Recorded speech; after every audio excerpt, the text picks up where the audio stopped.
Welcome to Craft Chat Chronicles, the go-to podcast for tips on crafting best-selling fiction. Here at Craft Chat Chronicles, we bring you expert interviews, insights, and tips on writing, publishing, and marketing. Join the conversation and embark on a new chapter in your writing journey. For workshops, show notes, and more information, visit J.D.Myall.com. That's J.D. With acclaimed author, Connie Schofield Morrison. Welcome, everybody. Tonight at our chat, we will be honored to have Connie Schofield Morrison, an award-winning author, celebrated for her vibrant storytelling in novels like I Got School Spirit. She's a mother, she's an entrepreneur, she's a celebrity life coach, she's done script writing and stuff too. She's a woman of many talents. Her books have gotten global recognition from people like Michelle Obama. She's been featured in the New York Times. Her books are known for their joy and their rhythm, and they've been recognized by the Library of Michigan and the Library of Congress National Book Festival, where they posted her several times. So Connie, welcome. She's also sweet and graceful and wonderful and a good spirit. So it'll be fun learning from her tonight. How you doing tonight, Connie? Can you tell everybody about your publishing journey? Yes. So I'm married to an illustrator. Actually, he's illustrated a few of my books. Prior to my journey, I managed, marketed, branded, made him a world brand. And so prior to me finding an agent, I was the person that acted as his agent and his manager. So I got the door slammed in my face so many times, watched the door slam in his face, trying to secure deals because I didn't go to school to be a writer. Writing is what I've done from the second grade, actually. I wrote to have a voice. And so um, walking a lot alongside Frank on his journey, by the time it got to me, I realized what I set boundaries for myself that I didn't have for him because I didn't know to have them for him. So by the time I came around to my journey, I did not want to go the route of creating all of this work to be told no, or it wasn't good enough, or they were looking for something else or someone else. So what I did was I hired an agent. And my agent journey, most people think like, oh, it's a friend thing, or oh, I was married to an already established artist. I got the easy way and I didn't. I literally went online and at first I thought about places I would like to live, other than at the time it was New Jersey. Um, so I chose LA, I chose New York because that's where I'm from. I chose Chicago, and I actually chose Paris. And so I went and I pulled up on, at the time it was AOL, if y'all remember that. I pulled up on AOL literary agents, award winning literary agents. And I had a list of 100 and I narrowed it down. And at the time, my husband was with a company, Shannon and Associates. That's who he signed with after, I'll say, his third or fourth book that he illustrated. And so I didn't want to be with the same company that he was with. And so I narrowed it down. I would call these different agents and till I finally got like six that I felt I gelled with, because agents are like shoes. You have to find the agent that fits, because this person is making deals for you when you're not there. They're handling money decisions for you when you're not present in the room. So you need somebody that you feel you could trust to make decisions for you when you're not there and to make the best decisions for you. And so I wind up signing with a company, Painted Words, because I loved Lori's tenacity, one, and then her attitude. Like, she was not a game player. And with me, I don't need to be told what I want to hear all the time. I need told what's the truth and what makes sense. And so she was just that type of person for me. So finding an agent, I then knew what I wanted, and I didn't want to go the route of going to 100 different agencies. I trusted that connections in the industry already because she was an established agent, and like I thought she did. And so I asked her to find out what her friends in the industry were looking for prior to shopping my book. I had one manuscript, I got the rhythm. And I knew I didn't want to sit and be waiting for another deal because, again, I was still married to an illustrator artist and he was still going through some things. And so I'm like, okay, I don't want to go through it triple dose. I'm already going through it as a wife. I'm already with business partners. I'm already still going through it on that aspect. I don't want to go through it with mine. So I made sure with mine, I set boundaries and I had goals. This is what I would like to do. Do it make sense to you? And so if Lori told me no, I kind of trusted her decision. And when I got the rhythm, um, and I'm being honest, I wanted this to be my baby outside of Frank. I really did not want him to illustrate my books. So you Can I call interrupt real about, quick? yes, I know Frank and you know Frank, but we don't know that all of them know Frank. Can you tell them who your husband is for those who might not know? my husband is his name is Frank Morrison. He's a world renowned artist and illustrator. Um, we've been married going on 34 years, and we have an art gallery. It's online, Morrison Graphics LLC, and it's really dedicated to Frank. I'm not an artist, so he has his artistry, and I let him have that. Um, and outside of being married to Frank, I have a lot of other things that I'll talk to y'all about a little bit later. Um, but so back to with Lori, I really had my goals. So Mhm. I was using my maiden name, which is Connie Schofield. That's why it's Connie Schofield Morrison on my book. And I'm not sure if you all know how far you are in your journey. Authors and illustrators do not work together in self-publishing. Um, and it's a reason why the publishing houses do that. And so they didn't know Frank was my husband at first. Um, Frank wound up leaving his company, his agent company, and he signed with my agent company. And so it takes a couple of months to a couple of years to negotiate a deal. And so my particular deal took about a year. By the time the deal was closing, they had selected an illustrator which was my husband. And so my agent is who told them we were married. But they never knew. So it wasn't a lot of people think, oh, they worked on a book together. We didn't work on any of the books together. He worked on his end from his studio, and I worked on my end from my studio. So that's how it came together. And because my goals were set and my boundaries were set, I didn't have to keep writing manuscripts like that. When it came around to the second book, the publishing house actually came to my agent and said, "Wow, we was thinking about a book series, and how about if you have suggest that she write I Got the Christmas Spirit, and let's see what she thinks about it." And so that's how it went. So if you set boundaries, if you choose the right agent and you set the right boundaries, everything else works out.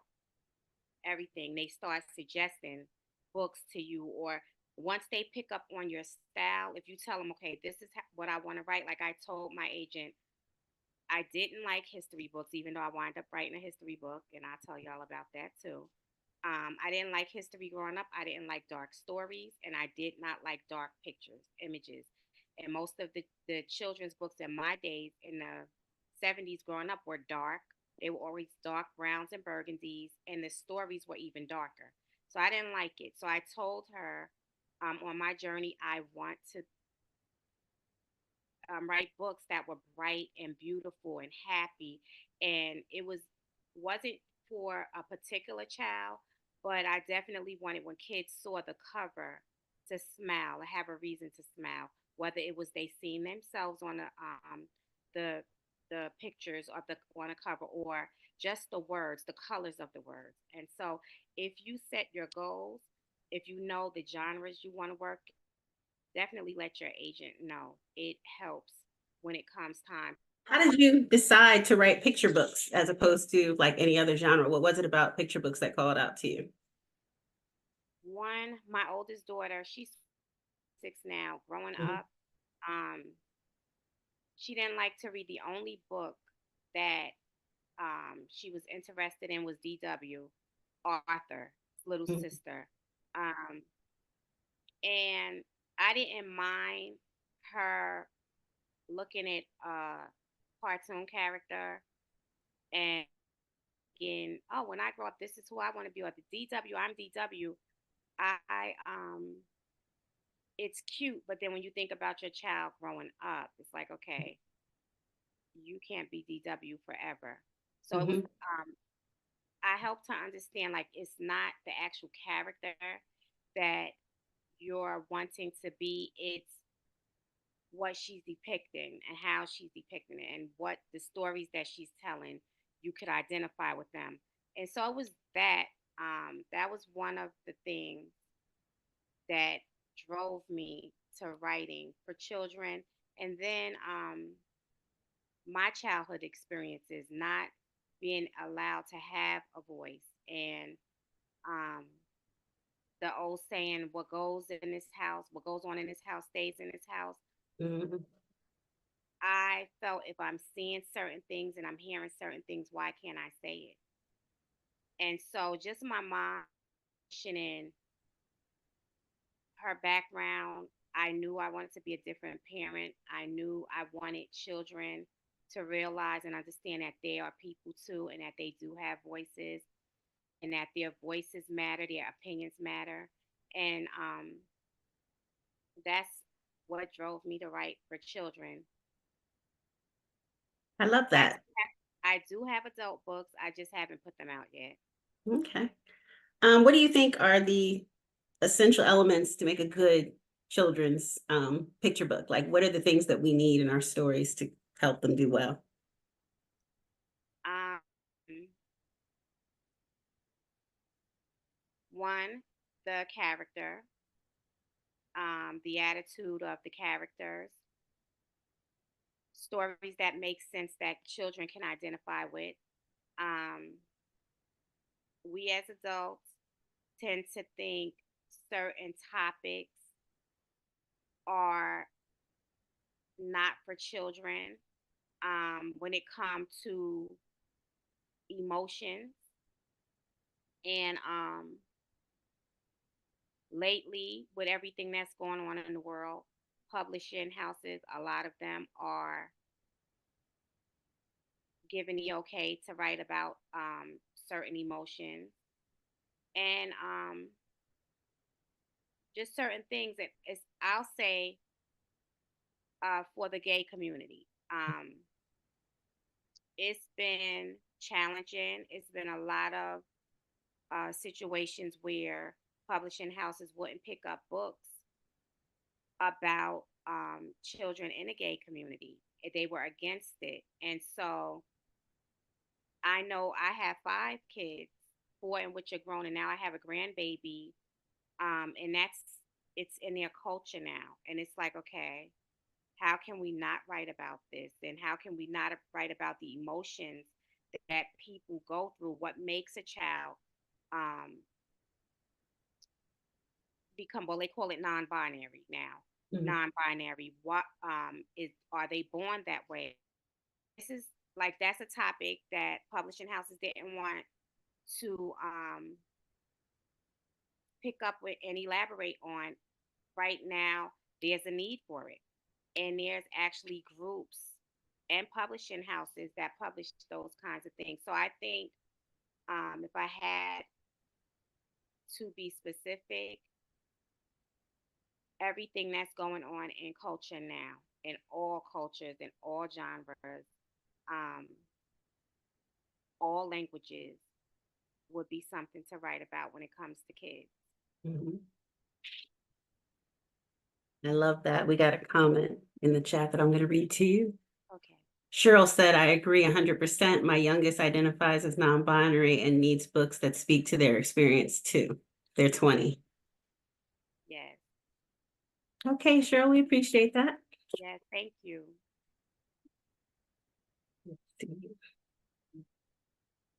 What's the story behind the story? How did you come up with the idea for your current novel? Is that one for me? Yes, Okay. So which book is coming out next? Okay. So I can show y'all. This is I Got the Spooky Spirit. that's so So this cute. is the, thank you. This is the final book for the series that me and Frank had together. Mhm, Um, actually, I didn't come up with. I came up with the title and the story I wrote, but they asked me, mhm, Connie, we love the Christmas book. I Got the Christmas Spirit. What about another holiday? They were thinking East, and I mhm, was thinking more Halloween because I love all the festivities that go on at Halloween time, the masquerade balls and the costumes.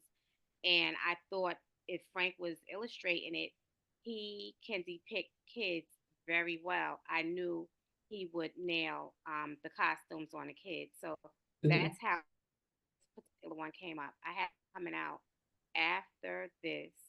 It's with a new illustrator, Shamar Knight King, and that series they wanted it to be Black Boy Joy, mhm, but I have I'm just gonna say it. I have a white grandson. mhm, He's half white, half black, but he looks white because my family heritage. My maiden name is Jewish because my grandmother was Jewish, so he's definitely Caucasian or white, and so I didn't want the book to be called Black Boy Joy. So I chose Big Boy Joy because there's a mhm, lot of things little big boys do that's exciting. So, and I didn't want to color code it because I have all nationalities in my family. So, um, that particular one, I did my first book, and now I'm currently writing two at the same time because I get writer's block very easy. mhm, But this particular book series that I'm working on, my grandson, mhm. he's Oh, actually he's not the character. However, his moods and his different mhm, emotions and different things that he do. I actually go to the playground, not even with him all the time, but I'll go to the playground. In church, I'll go to the nursery and I look at the different movements of the kids and the different things that they say. In a supermarket, when I hear little kids screaming or crying, I'll kind of go and pick up the attitudes behind the children. And I have my iPhone. I'll type little notes in my note section. mhm, Um, and I'll come home sometimes or go to the office and just sit there and think about all the different attitudes in a week and kind of put it together. And I'll write tons of titles, tons of titles until I find one that I feel is, you know, what's going on now. I'll look at the news and I'll say a couple of months back, the whole situation with Ukraine, I mhm. was sitting up thinking like, what would the little boys want? If they could pick up a book right now and read it, what would make them happy right now? And so that's how I wrote down a whole list of titles based off of that one thought. So that's I love usually that. how I come up with well now with this series, this is how I'm coming up with the different titles and the different scenarios that's going to happen, take place in the story. What was the best advice you ever got on writing? Um, Respect the criticism. Mhm, Um, you really have to have the tough skin in this industry um, especially with writing. I know with me, I used to think everything I wrote was good enough. And when I was told, kind of you have to respect the criticism, at first I didn't take that lightly. Um, and I really didn't understand it. Like, why do I have to respect what somebody else thinks one of my manuscripts? It's not for them. Mhm. And then I had to realize what I was thinking and what I was saying and respect it. It's not for me. What I'm writing is for the masses. It's for people of different that come from different backgrounds, different cultures. They speak different languages. So I had to realize, wow, the talent is from the creator, and I'm just the vessel that he's using to create. And what I'm creating is not for me. It's for the minds of the children that's reading it. And I came up with this saying: if I could change the mind of a child, it could potentially change a generation, which will ultimately change the world. And so, um, back to what you asked, that was the one of the most important things that was ever, or advice that was given to me, that I took and I applied. And if you apply it to yourself, to your mindset, then you're able to handle anything, because everybody that reads your books is not just coming from the agent perspective or the publishing house, their criticism. You will have fans that will totally act like they hate what you create. And those are actually the ones that love it the most. So if you can handle what the media is going to say about your work, you'll be able to write anything. I love that. I love that. Um, First time I met you, we did a panel on diversity and fiction together, and you were a sweetheart then, and you're still a sweetheart. Do you have any advice for new writers on doing panels and author events and things like that? Yes, I would encourage it. One, and I still do this now, I actually pull up all the book conferences that's going on in the United States. I pull it up in January every single year. And I kind of go through the list, and some of the conferences are huge, and it's like, this is going on my dream bigger list. And then the ones that because they'll tell you they're looking for authors of genre, that genre, self published, not published yet, published. Mhm. And I go down that list and write down, okay, I'm going to do this one, that one. And then on my dream bigger list, I actually have a board on my wall right there. Mhm. And I just did a whole vision board of the conferences I want to do and who I want to be at these conferences beforehand and after. Mhm. So that's one thing. Another thing I would encourage as new writers: don't be afraid. Don't be afraid. Don't waste time. Don't procrastinate. Just do it and learn from the feedback you get. Even if it's not your best work, just do it. Because when you do it and you put your work out there, you get the criticism back. After a while, like, you feel free, like, I did it. So the second time, it gets even easier. Just do it. Just write, and know that your writing and the thought of even writing is coming from a higher source. It's coming from a higher source. I love that. Mary Beth wants to know, what source do you use to find the list of the conferences? Google. Okay. I put it in Google. And So- believe it or not, some of the conferences list other conferences. Some of them are on pages that have multiple conferences. Hmm. And in bookstores, Barnes and Nobles, they have a Barnes and Nobles and Books a Million. They have a board in most of them, and you can go and look, and there are cards. People put like their advertisement on it. Starbucks, Mhm. people advertise. I look for that kind of stuff. Okay. Oh, and the library, your local library, which is my hangout spot. Your local libraries, get to know your librarians. Libraries are attached to conferences as well. I love that. Any best practices, anything that you do to help you network better and, put your best foot forward on a panel and stuff like that? Yes. So I mentioned libraries. I go to all listen, I go to libraries everywhere. And even when I go to other states, I go to libraries. I know the librarians in Georgia.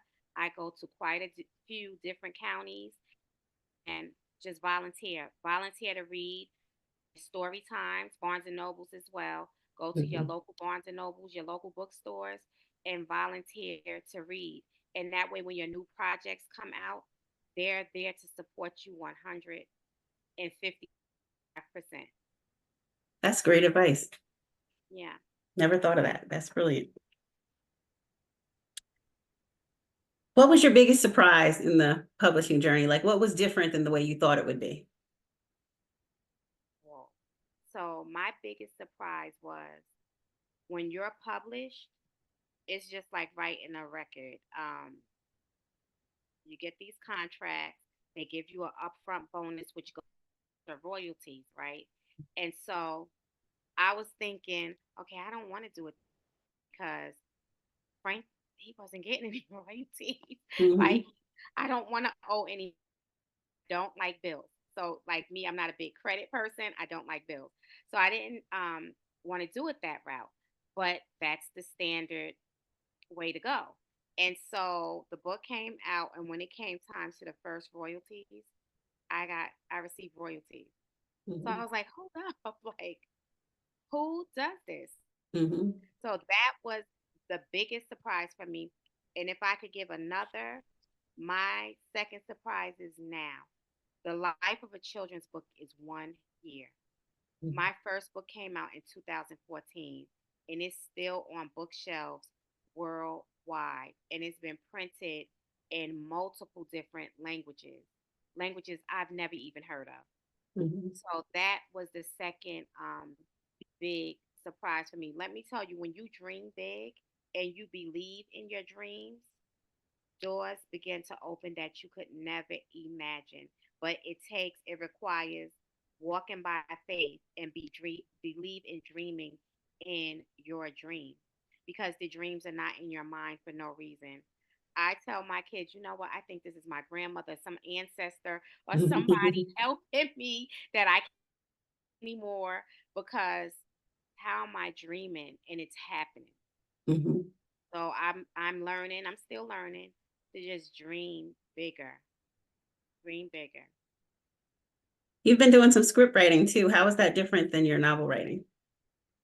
I actually like the script writing.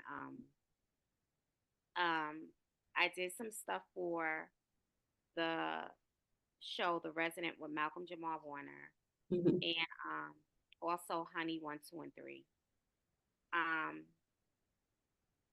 it's different in a sense. You actually see the characters that you write out in real life. Like you actually see what you're writing alive.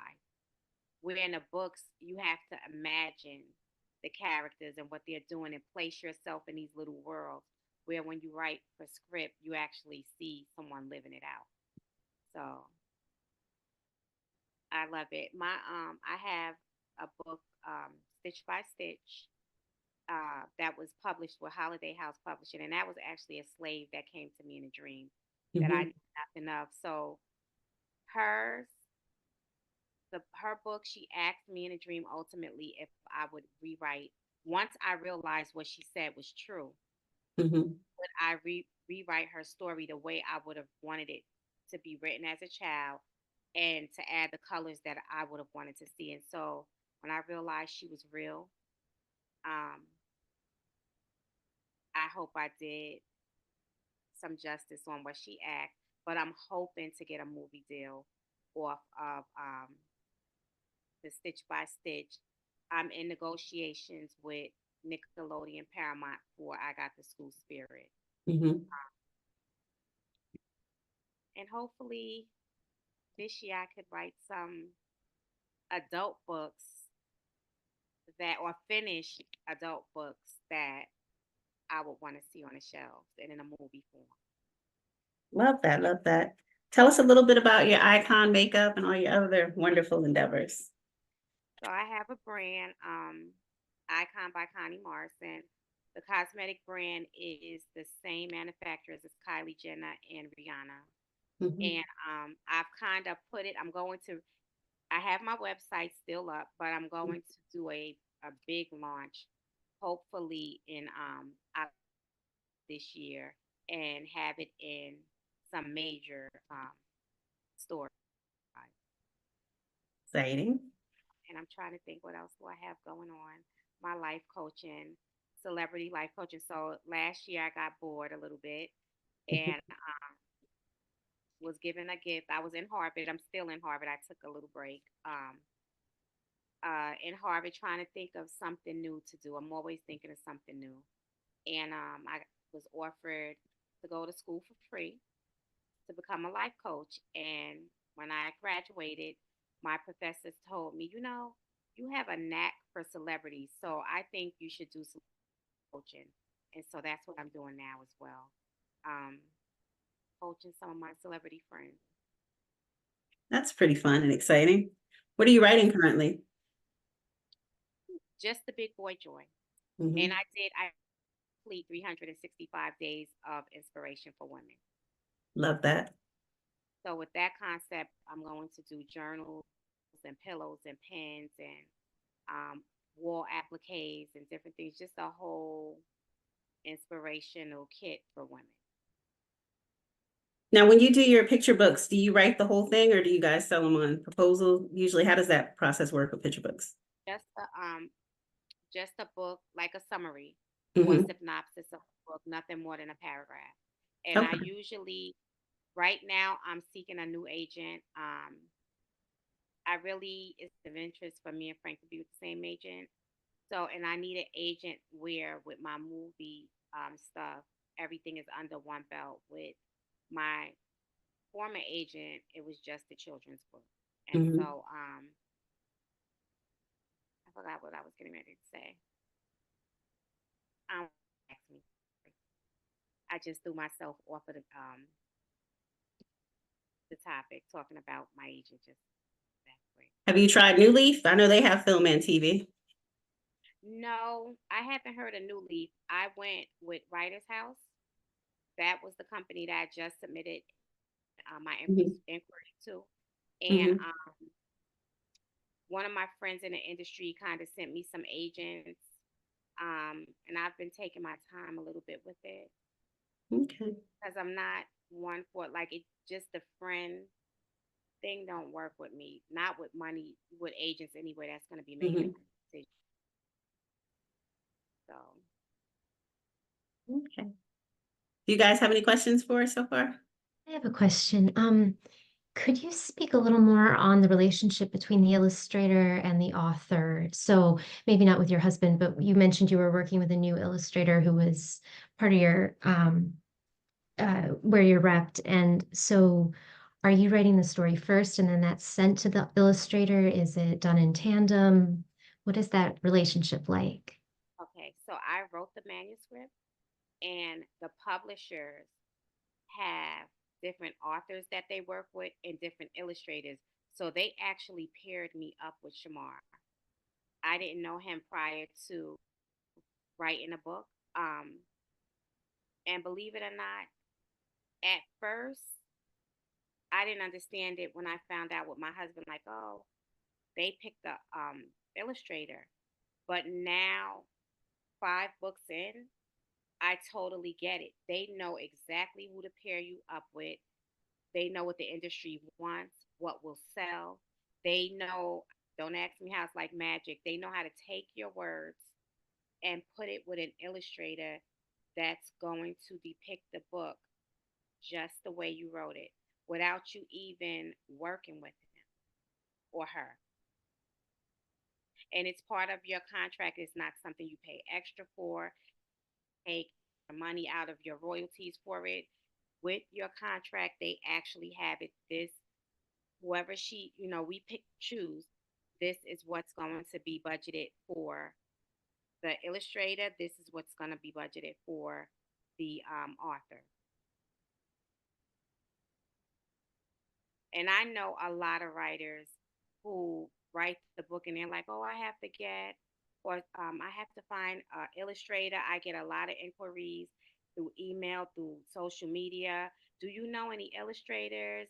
Do you think your husband will be, interested in working on my book? And I can honestly say, knowing a lot of illustrators, that's the last thing they want to see is an email from an author asking them to illustrate a book. And trust me, you'll be very appreciated with the publishing house for them handling that part um, of your journey. Like if you're writing, you need your mind space to write. You need it to think about what's next, not who's going to depict the book for you in illustration form. Now, with your earlier books, did you have to write the whole book, or was it still able to sell just on the paragraph? One manuscript, and that was the first. When I started, seeking an agent, I already had the manuscript done. Mm-hmm. I got it was the only manuscript that I wrote that I wanted to present to anybody. Everything else just I have tons of books from when I was a little girl, like just books of writing, but it was nothing that I wanted to present. So after, yes, I've written hundreds of manuscripts now, Mm-hmm. but everything you see in book form or that has been submitted, it was because they asked me to do it. Okay. It was based off of a paragraph, Love that. not a whole manuscript. And if I could say something else, especially if you're writing chapter books, Mm-hmm. you might want to secure an agent first because the agent will tell you, I call it suggestions. They will suggest, well, maybe perhaps you could write about this because they know what the industry is looking for. Mm-hmm. Well, sometimes when you write these books, and especially chapter books, I have friends that have written chapter books just to have to change the books from chapter to chapter. They water it down. They cut 10 to 20 chapters out of the book, Mm-hmm. and it frustrates the writer. So I tell everybody do a synopsis, a 1-page synopsis of maybe 5 to 10 books that you plan to write and get their opinions first before you do all of the work for them to change your book around or tell you what they feel should be added to the book or taken away. That's good advice. Anybody else have any questions? Yeah, I do. Mhm. I'm curious about, like, when I'm writing a book or story, I usually have something in my head, how I imagine that character to look. Or does that happen for you when you're writing a children's book? And how much input do you have? Like if the illustrations come back and you're like, no, that's not what I had in my head at all. Like, does that happen? Yes.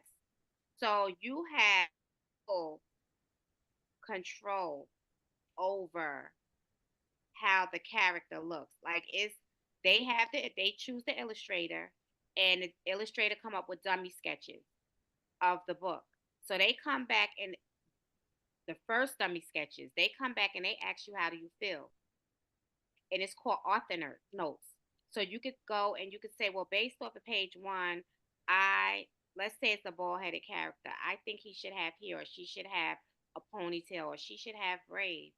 I don't think she should be in a park. I when I was writing the story, I thought she was in her bedroom. So now you give author notes on what you wrote about because it's your story. Okay. And so now the illustrator then goes and they'll go and change their dummy sketches. Sometimes, like with Shamar wanted to have a meeting with me before he even did any dummy sketches. So sometimes the illustrator will contact you once they find out You're the author of the book. After reading your manuscript, they'll contact you and set up a Zoom call and get your input first. But that's between you and the illustrator. But Okay. and then after it goes to the publishing house, the publishing house is going to contact you as well and ask your input. So you still have full control over how the characters are going to look, the setting. You're still involved with that even after you write the book. Okay. Thanks. You will. Any I other love that. questions? Go ahead. Sorry. I'm really curious to hear you talk on this about the structure of a children's book. I could be wrong, but I feel like there's 32 pages, or there's a certain number of pages that you might need to write to. And I'm wholly unfamiliar with the structure of a picture book, coming from writing mostly short stories and chapter books. Are there certain things you have in mind as like, okay, by page 5, I need to have a hook, or each page turn, or if there's a double spread, like that has to be the climax of the book. Are there certain things like that that you're just thinking about organically as you're writing? Yes. So there has to be a beginning, a middle, and an end.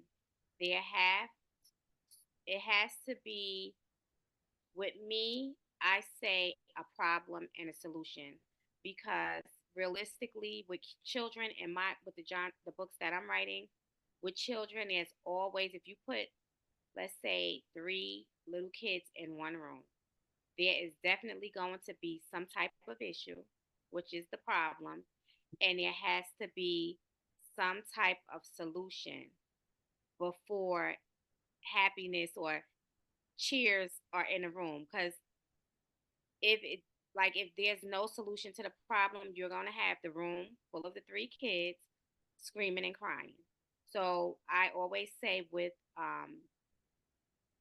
children's books especially, there has to be a beginning, middle, and an end. There has to be a problem and a solution. About length though, about how long do they have to be usually, or does that?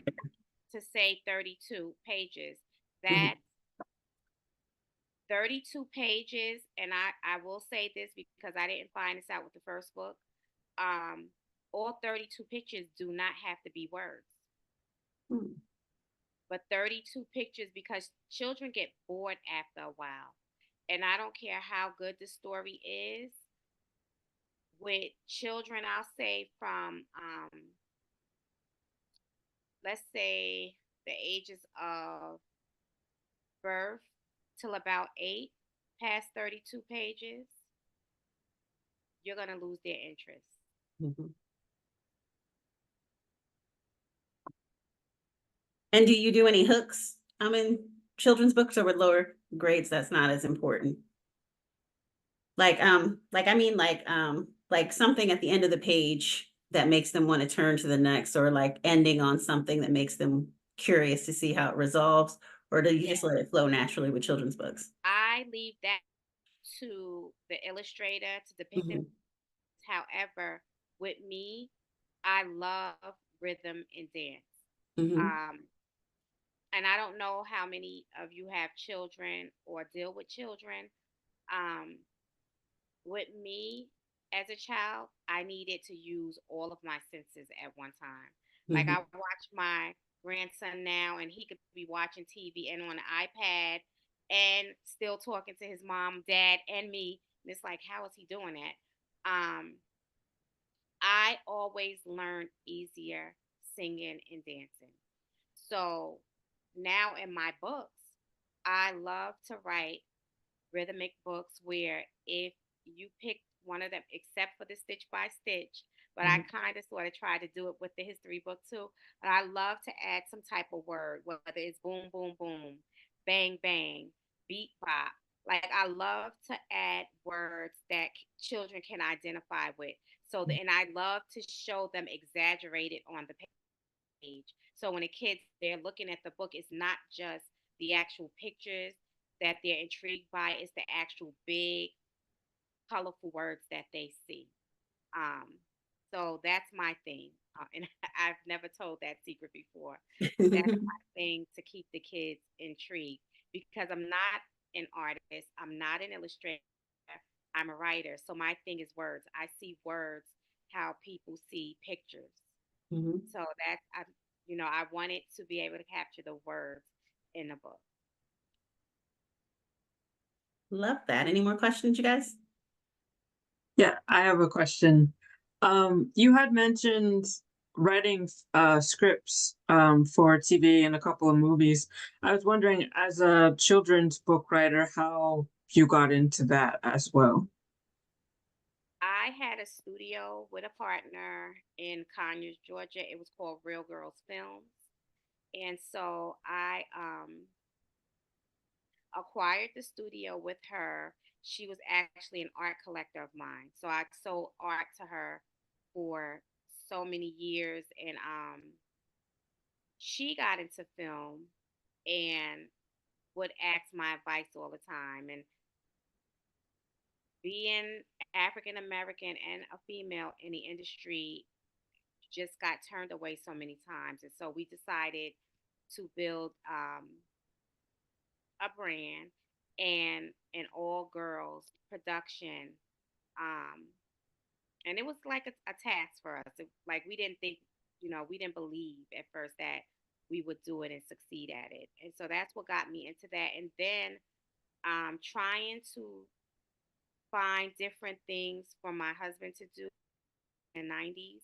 I would, it was called tear sheets at the time. I would create these tear sheets for magazines like Essence Magazine and Ebony Magazine, and submit his work through that. And then I started submitting his work for TV shows and being invited to some of the events and sitting behind the scenes and see, watching how everything came about.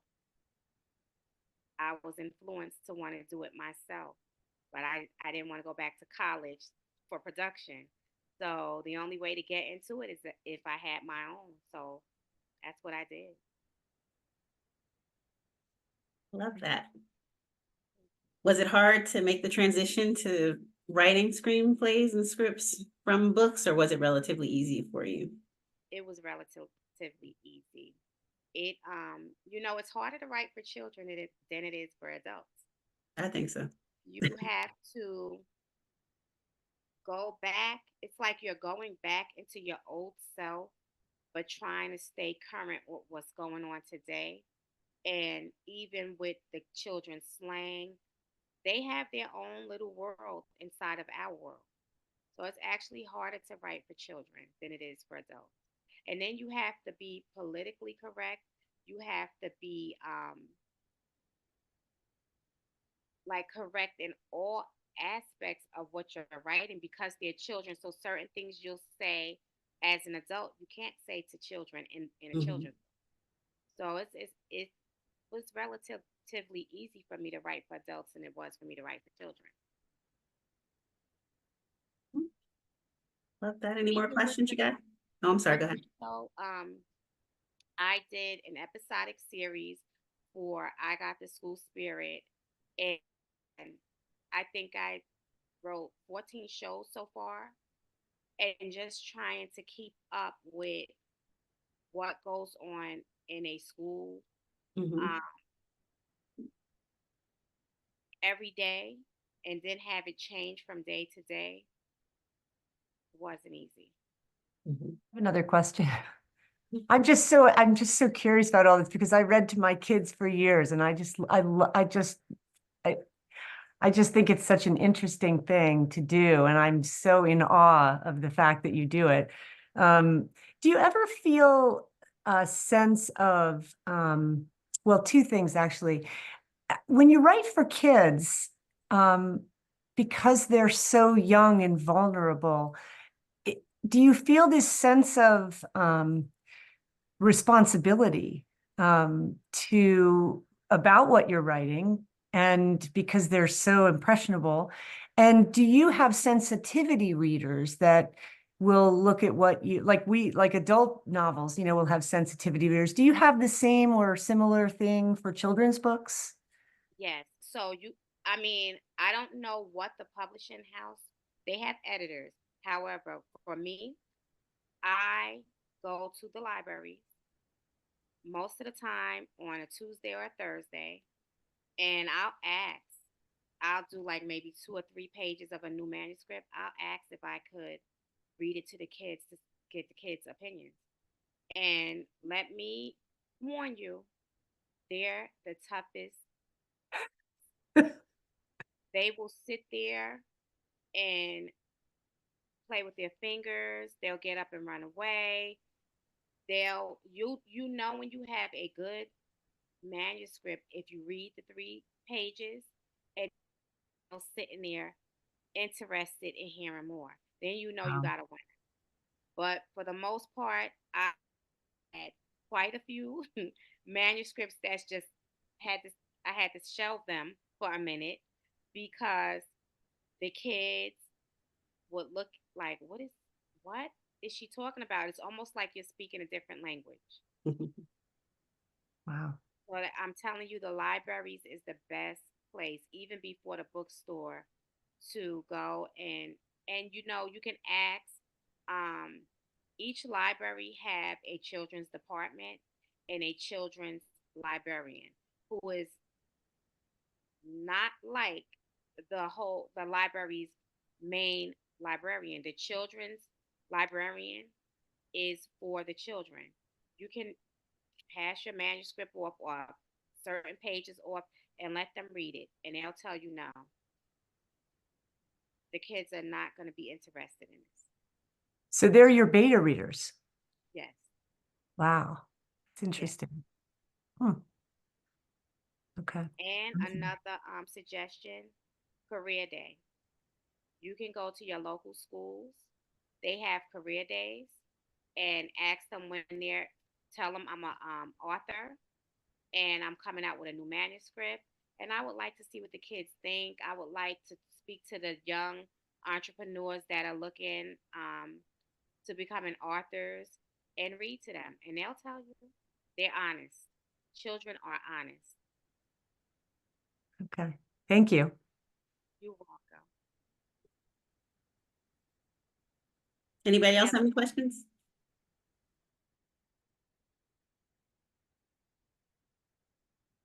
No? All righty. Well, I appreciate you so much, Connie, and I appreciate everybody who came. We learned a lot, got a lot of good information from you, and I thank you so much for coming and talking craft with us tonight. You're welcome. And I have one other thing. I'm on Instagram and Facebook. I love to share. It wasn't easy for me, so I do share information. You can always contact me if I don't respond right away. Know that I will respond within a week and answer whatever questions I can answer. Awesome. Thank you, guys. Thank you so much. Thank you. Welcome. Bye. You're welcome. Keep writing. Thanks. All right. See you later.